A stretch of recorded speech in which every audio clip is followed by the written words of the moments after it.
Okay.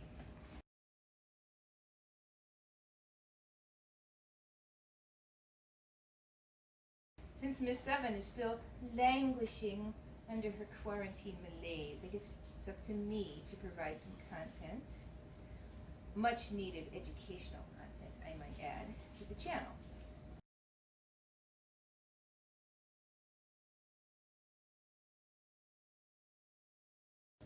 Yes, today's recipe is actually educational because we will be making quinine, and there's a bit of a history with quinine. It is actually the time-honored and really the best cure for malaise.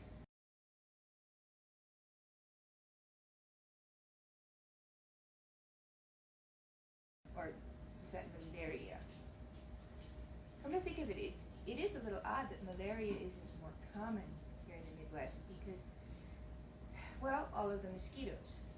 The mosquito is actually the state bird of several Midwestern states.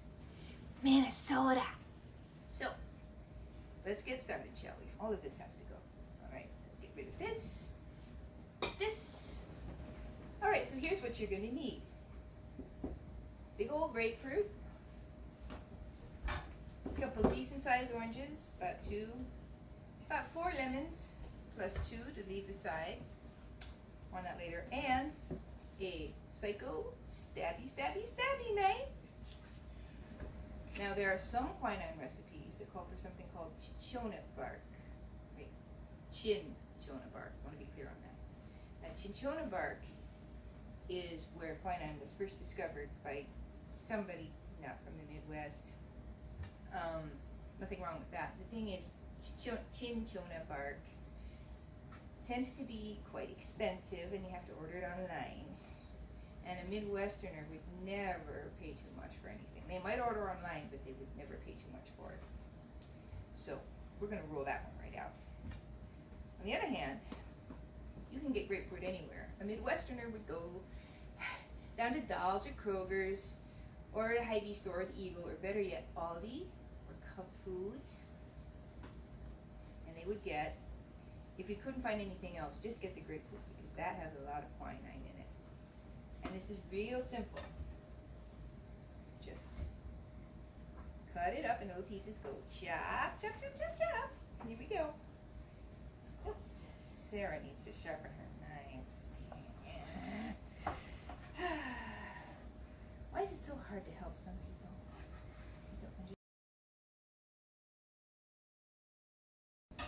I'm going to be sure and take the tags off. I know that's extra fiber and all, but yeah.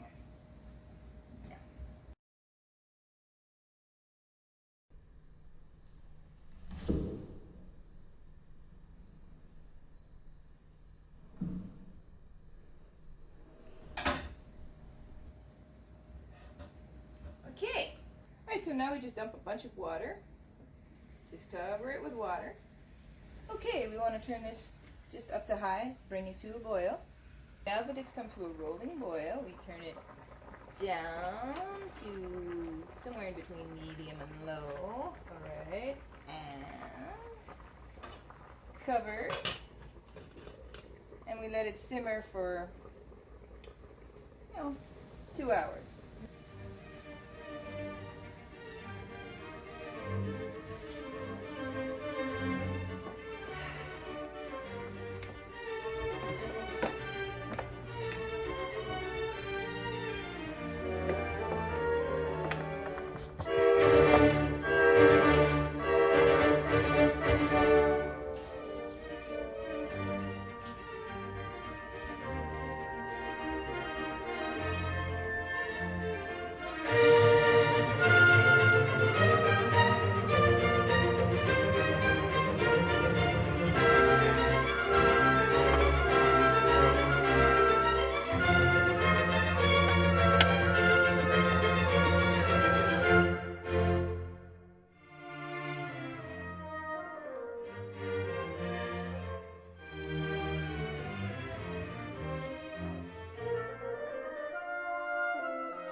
close to it. Anyway,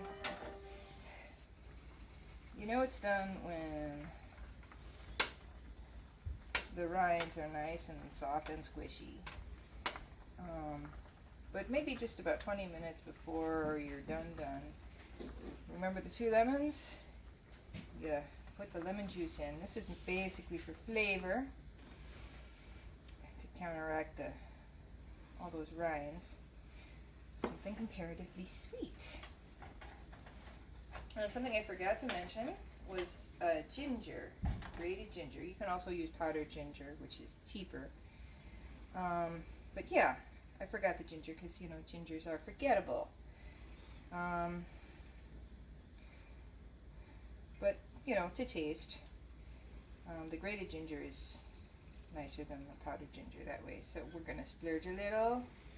And you just let that simmer for another 20 minutes, half an hour. Cook down real nice. Can't overdo that. You want those rinds to pretty much give up all that lovely quinine. That's the other reason the ginger is forgettable. It doesn't really have quinine in it. It's just there for flavor, which is not really a Midwestern thing. But gotta follow the recipe, right? Okay, so yeah, let that simmer for a little bit, and there we go.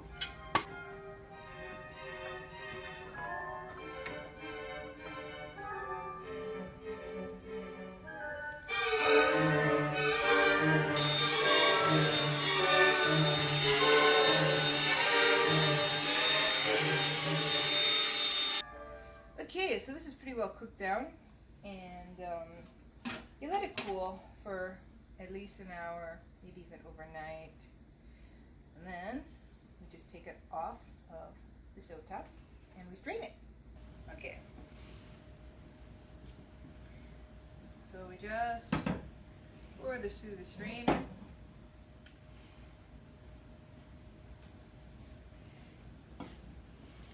And you can let this sit for a while for every little thing to drip out. Here it goes.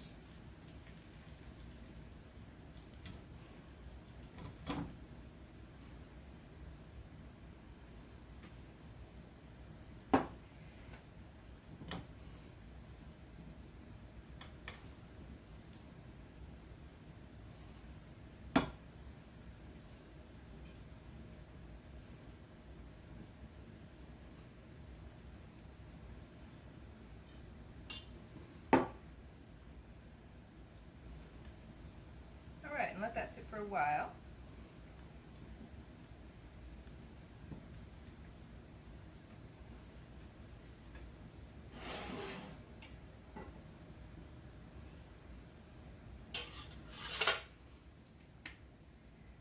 Okay, if you've let it cool, when you're done you can pour it in a pitcher like this. If you haven't let it cool, don't, because this is a glass, it will shatter. You can always use a ceramic pitcher like this, that works too. And that's your quinine. Okay, so it's all cooked down and chilled and settled. And look, I've even put Sarah's tablecloth and her tacky orange candle back, so all's well that ends well. Anyway, let's see how this turned out. The old Mennonite shot glass here. By the way, you don't want to drink too much of this here quinine because although it is a cure for a lot of things, it also has some side effects.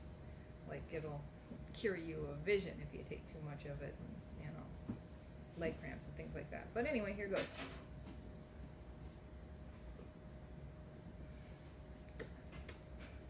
Oh, did I mention it's a little bitter?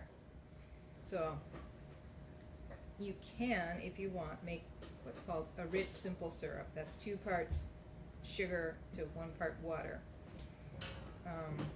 Heat it up to boiling, and yeah, or you can just add a little honey.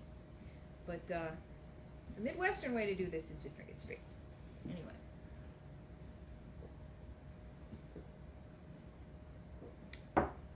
Okay.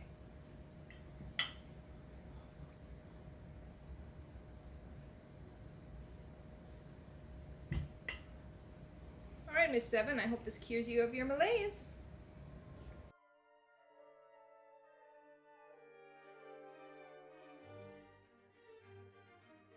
Or malaria, or whatever it is.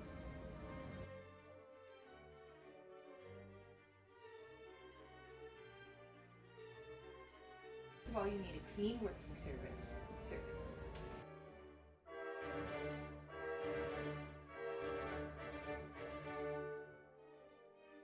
And surprise, surprise, Sarah's table is clean.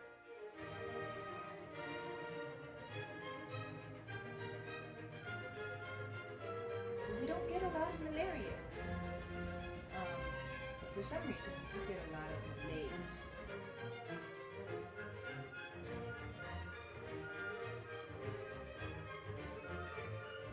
Especially among sensitive artistic types. And then so it falls to the practical types to make some quinine and everything better.